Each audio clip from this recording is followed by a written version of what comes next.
Subscribe now and press the bell icon. Never miss an update. प्रसंग 93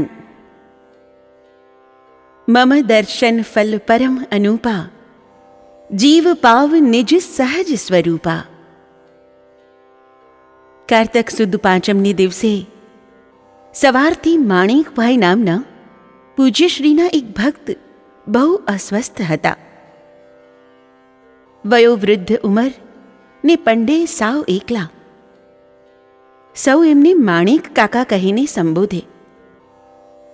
માણેક કાકા 7 દિવસ પહેલા નંખાઈ ગયેલા બીમાર શરીર સાથે શ્રી ચરણોના સાનિધ્યમાં ચિત્રકૂટ આવ્યા હતા.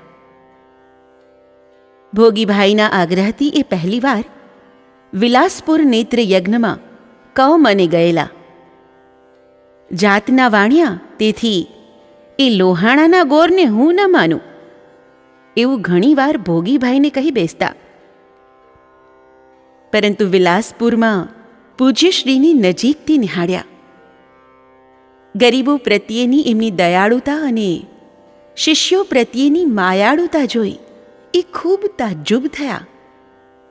તેથી એમણે પણ પૂજ્યશ્રીનું શિષ્યત્વ સ્વીકાર્યું. ગુસ્સો કરે ત્યારે ઘડીભર દુર્વાસા મુનિને પણ ભૂલાવી દે એવા આકરા સ્વભાવના કાકા રામ નામમાં અતૂટ નિષ્ઠા રાખતા. ક્રોધી સ્વભાવને કારણે એમનો એકનો એક દીકરો એમને છોડી ગયેલો. કાકાને એ વાતનું લાગી આવતું. એકવાર પૂજ્યશ્રીએ એમને કહ્યું, ક્યોં દુખી હોતે હો? જિસકા કોઈ નહીં ઉસકા મેં હું. પૂજ્યશ્રીએ એ વચન બરાબર પાડ્યું. છેલ્લા 2 દિવસથી ચિત્રકૂટમાં માણેક કાકાનું પ્રાણ પંખેરું ઉડું ઉડું થઈ રહ્યું હતું. ત્રીજને દિવસે પૂજ્યશ્રીના દર્શનની ઈચ્છા થતાં એક ભાઈ એમને ઊંચકીને શ્રી ચરણોમાં લાવ્યા. તેઓ શ્રીએ એમના માથા પર પ્રેમથી હાથ ફેરવ્યો અને 2-5 મિનિટ પછી એમને પાછા મોકલી દીધા. એમના ગયા પછી પૂજ્યશ્રી ધીરેથી બોલ્યા, 2 रोज और ठहर जाओ माणिक बापा, क्यों सबकी चतुर्थी बिगाड़ते हो? ચતુર્થીને દિવસે સવારે વાલજીભાઈએ પૂજ્યશ્રીને સમાચાર આપ્યા, માણેક કાકા એક સરખું બોલ બોલ કરે છે. મુંબઈ પાછા જવાની રઢ લઈ બેઠા છે. થોડી થોડી વારે પૂછે છે, મુંબઈની ટિકિટ આવી ગઈ? ઉનકા તો કલ કા ટિકિટ નિકલ ચુકા હૈ. સર્વજ્ઞ પૂજ્યશ્રી ગંભીરતાપૂર્વક બોલ્યા. સાંભળનારા સ્તબ્ધ બની ગયા. સાંજે વિમુ બહેને પૂછ્યું, ભગવાન, કાલે મંગળવાર છે, તેથી આજ્ઞા હોય તો કામદગીરીની પરિક્રમા કરવા જવાની બધાની ઈચ્છા છે. પૂજ્યશ્રી શાંત રહ્યા. પછી કહ્યું, વીમા બેટા, कल तो सब माणिक काका की बारात में गए होंगे. પાંચમને દિવસે સવારે 11:30 વાગ્યે સંત મહાત્માઓને જમાડી અરવિંદભાઈની બિહારમાં લીધેલી ભાત ન જમવાની પ્રતિજ્ઞા સ્વહસ્તે એમને મીઠા ભાતના કોડિયા પીરસીને છોડાવી. પછી પૂજ્યશ્રી માણેક કાકાની ગુફામાં પધાર્યા. કાકા અર્ધભાનમાં પડ્યા હતા. ત્યાં જઈને પોતાનો વરદ હસ્ત કાકાના મસ્તક પર પધરાવ્યો. પછી ખૂબ મીઠાશથી બોલ્યા, માણેક કાકા, બોલો શ્રીરામ. કાકાએ ધીરે ધીરે આંખો ખોલી. એમણે પૂજ્યશ્રીનું દર્શન કરતાં કરતાં હોઠ ફફડાવી 4-5 વાર શ્રીરામનું રટણ કર્યું ને પછી હંમેશ માટે આંખો મીચી દીધી. પૂજ્યશ્રીએ કહ્યું, માણેક કાકા ગયા. પૂજ્યશ્રી નદી તીરે સૌની સાથે સ્મશાનમાં પણ ગયા. ऊपर આવ્યા બાદ પૂજ્યશ્રીએ કહ્યું, माणिक काका की सेवा देखकर विचार आता है कि वह एक उच्च आत्मा थे। उन्होंने नेत्र यज्ञ में जो सेवा की वह अजोड़ है। जो आदमी जन्मा उसकी मृत्यु निश्चित है, उसको कोई नहीं टाल सकता। इसको ध्यान में रखकर मनुष्य को परोपकारी बनना चाहिए, दूसरों को सुख देना चाहिए। जीवन पानी का एक बुलबुला है, इसके लिए क्यों हाय हाय करना। सुख देना एक महान यज्ञ है। भाग्यवान हो वही उस यज्ञ को कर सकता है। ऐसा न कर सको तो किसी के दुख का निमित्त न बनो। पुण्य न कर सको तो न सही, पर पाप न करो।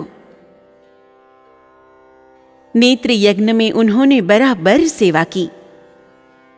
माणिक काका के साथ अब मेरा नेत्र यज्ञ भी समाप्त जैसा होता है। संस्था ने यदि इसका भार उठा लिया तो फिर नेत्र यज्ञ चलता रहेगा और हमें माणिक काका की याद दिलाता रहेगा। दूसरों को सुख देने से आत्मसंतोष मिलता है। संचित कर्मों के परिणाम को जन्म कहते हैं। जन्म मरण कर्मानुसार होते हैं। कर्मों का संचय जन्म और कर्मों की समाप्ति का नाम मृत्यु। इस प्रकार जन्म मृत्यु का चक्कर तो चलता ही रहता है। इसमें क्या हर्ष शोक। जीवन व्यर्थ न जाए सो देखना। प्रभु भजन करना। अमूल्य समय को व्यर्थ नष्ट न होने दो। जो दिन निकल गया वह वापस नहीं आएगा। कालो न याता वयमेव याताः। माणिक काका जैसी मृत्यु भाग्यवान को ही मिल सकती है। तीर्थ स्थान, गंगा जी का घाट और गुरु का सानिध्य। मैं खुद 3 बार इस तीर्थ स्थान में मरने की इच्छा लेकर आया। पहली बार कैंसर लेकर आया था। उस वक्त बंबई में डॉक्टर ने तो कह दिया था कि अब नहीं बच सकते, पर मैं नहीं मरा। दूसरी बार अत्यंत दुखी होकर मरने की इच्छा से आया था। अब तीसरी बार भी उसी इच्छा को लेकर आया हूं, पर अब की बार भी मरने वाला नहीं हूं। अंत में आप सबको मैं आज्ञा करता हूं कि यहां पर जितनी भी बहनें हैं वे कल 2-2 पूरण पोड़ी बनावे, एक खुद के लिए और एक दूसरे के लिए। क्योंकि जब हम जन्म का उत्सव मनाते हैं तो ऐसे मरण का भी क्यों न मनावे।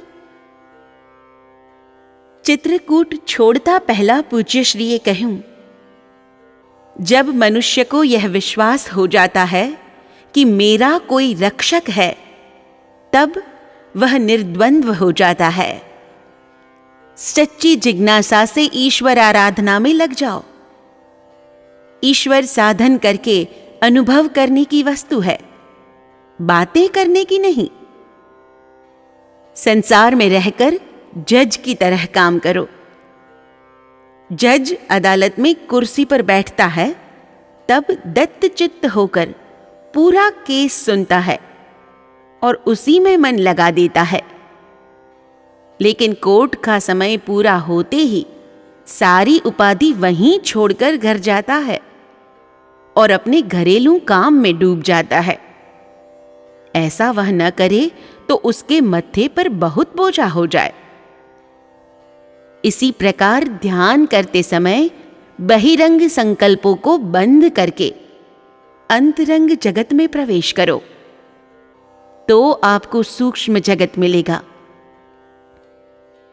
जिन खोजा तिन पाइया, गहरे पानी पैठ।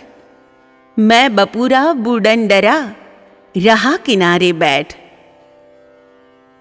किनारे पर बैठकर गहराई की बातें भर करने से कुछ नहीं मिलेगा। सर्वेत्रः सुखिनः सन्तु, सर्वे सन्तु निरामयाः, सर्वे भद्राणि पश्यन्तु, मा कश्चिद् दुःखमाप्नुयात्। जय गुरुदेव, जय Siya Ram. Subscribe now and press the bell icon. Never miss an update.